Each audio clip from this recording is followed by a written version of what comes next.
Sunday, hundreds of protesters gathered outside the Toronto Stock Exchange to share and show their opposition to the mining industry. Activist Clayton Thomas Muller said he stands in solidarity with communities across the globe.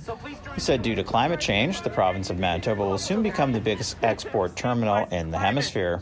Canada is going to start exporting all of the resources they're extracting from native lands out of the Hudson Bay because it cuts shipping export lanes by 8,000 kilometers anywhere across Mother Earth. And Hud Bay gold mining and the Hudson Bay Rail in the province of Manitoba have just completed their first rare earth minerals shipment out of the port of Churchill.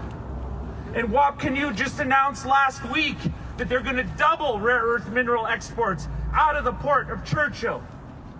And all of the exports coming from North America are going to go right through Pugatawagan, right through my people's traditional territory. And this is colonization 2.0, folks. The protesters then marched a few blocks to where the conference is taking place on Front Street. Meanwhile, at a press conference Monday afternoon, Chiefs of Ontario spoke of their opposition to including the Métis Nation of Ontario in mining development consultations. Mattagami First Nation Chief Shelley Moore-Frappier said First Nations in the province have inherent land rights while the MNO is trying to claim rights. And this is what we're talking about when we're talking about the MNO versus First Nations, because what the Métis Nation of Ontario has done is asserting themselves.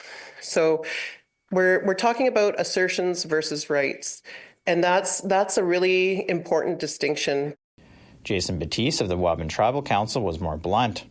That there are no historic Métis in our territories. There are none. They don't exist.